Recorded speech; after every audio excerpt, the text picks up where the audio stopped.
Hands down, one of the most entertaining movies of the year.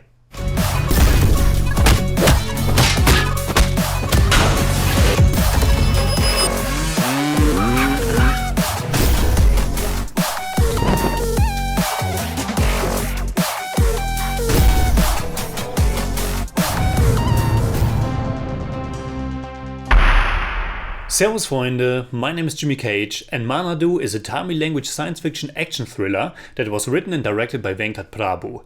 It's a time loop thriller in the vein of Groundhog Day, Edge of Tomorrow or Palm Springs. Meaning that our protagonist Abdul Khalik, played by Silam Badasan, has to live through the same day again and again.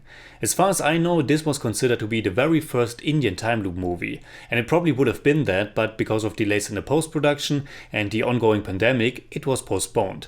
And then, just 6 days earlier, another Tamil movie was released and became the very first time loop movie. But please let me know in the comments if there are really no other older examples.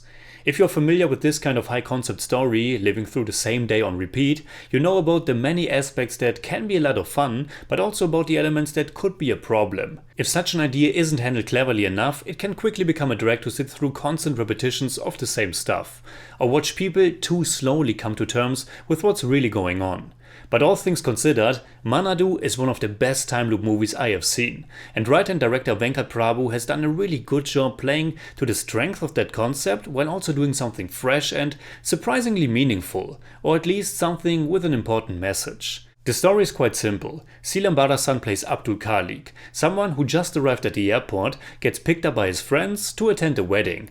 The wedding itself is not important at all though. Important is that he gets mixed up in an assassination plot to kill the chief minister of Tamil Nadu, who is talking at a conference, which is also what the title Manadu refers to.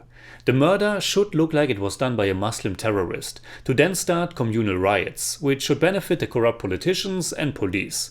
And whenever our protagonist Khalik dies, he wakes up at the airport again, and the day repeats. Fortunately, it doesn't take too long until we get this whole time loop running.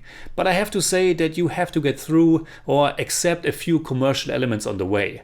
Some of them I really didn't mind that much. I even enjoyed them quite a bit. For example, these epic slow motion entrances of our hero, but also of our main villain. It doesn't really make any sense in the world of the story itself that our hero is treated as this big VIP at the beginning of the movie, because then it turns out that he's actually just a common man, which is great because that actually works much better for the story.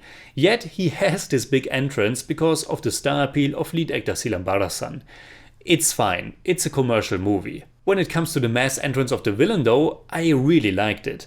I liked it because we get it several times in different little variations.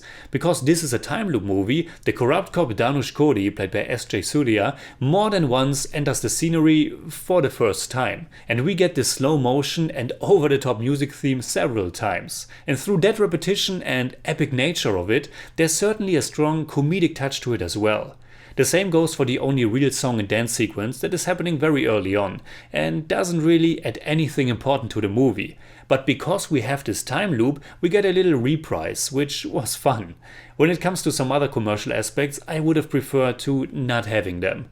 Early on there are quite a lot of noisy sound effects to highlight the comedy, and at one point there's this little animation of a light bulb because our female supporting character Sita Lakshmi, played by Kalyani Priyadarshan, has an idea. Something like this in a normal movie, let alone a thriller, is just kind of off-putting, especially when it's only done once in the entire film. Or another example, unnecessarily playing the music from The Good, the Bad and the Ugly just for this one little moment. Thankfully, none of that really breaks the film, because it's just too good for that. And it should also be noted that there's no tacked on love story either, so we can really focus on the thriller aspect, which is really stellar. But before I talk about that, I want to get over with my last real criticism.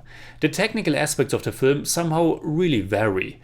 They can be great, especially the editing when the movie really picks up the pace, but oftentimes they are merely functional and every now and then also a bit off.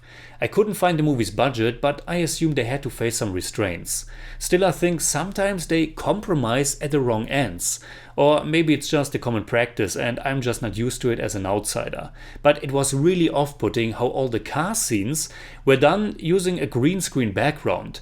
It's really noticeable and reminded me of old Hollywood movies that used rear projection for scenes in which the characters were driving. There's also this emphasis on CGI explosions and bullet holes, which I know is just how things are done today, especially if you don't have the biggest budget, but it's still a little bit sad. Now, with all of that being said, when Manadu works, it really works, and it's so much fun. The way Venkat Prabhu is laying out his time loop concept is really effective. It's a great choice to make the protagonist a common man, who's as clueless as we as the audience are. He's no superhero or mastermind who understands everything that's going on. Instead, he has to use the time loop to slowly figure out how he can save the day. It's a progression, it's trial and error, learning from the mistakes and hopefully getting closer to beat the bad guys. My favorite scene in the film is a fantastic fight that actually happens over several loops, because Kalik is constantly dying and then improving. It's like a video game in which you have to learn the moves, know where the enemies are coming from and how to counter them perfectly. It's edited so cleverly and the choreography is also pretty neat. As is Silambara's son, who finds a good balance of an everyday man and a badass. I have to say that I think he would make a pretty nice Wolverine. But without question, the most fun performance definitely comes from S.J. Surya as the villain Dhanush Kodi. He's excellent and so delightfully over the top. He's chewing the scenery every time he's on screen, and he's just one of those wonderfully comical bad guys. There's also this great twist, or rather reveal at the halfway point, that adds another dimension to the movie and turns it into a true cat and mouse game. And it's also a pretty cool idea that in this story, the villain doesn't want to kill the good guy, because that will only mean that the loop continues. Manadu has many stretches in which it's super gripping, exciting, but also fun to see how things are unfolding. The pace can be exhilarating, but there are also some passages that drag just a little bit, and it could have been trimmed down a notch for sure.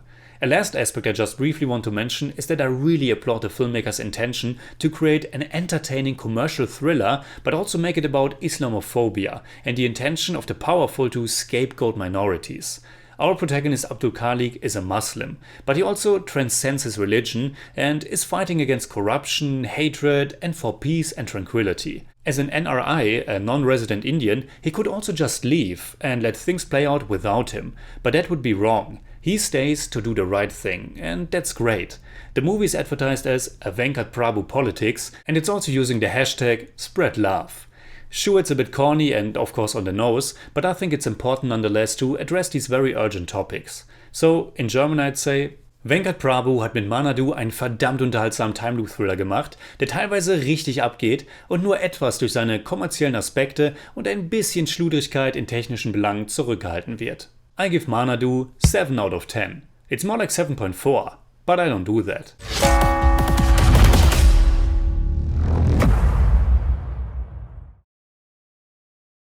Alright, that's it like always. Comment below and let me know what you think about Manadu. And also, what is your favorite time loop movie? You can hit me up on Twitter, Instagram and Letterboxd, and also on Patreon simply at TheJimmyCage. And if you enjoyed this episode, please give me a thumbs up, share, subscribe, whatever you like. And make sure you hit that bell for all I have to tell.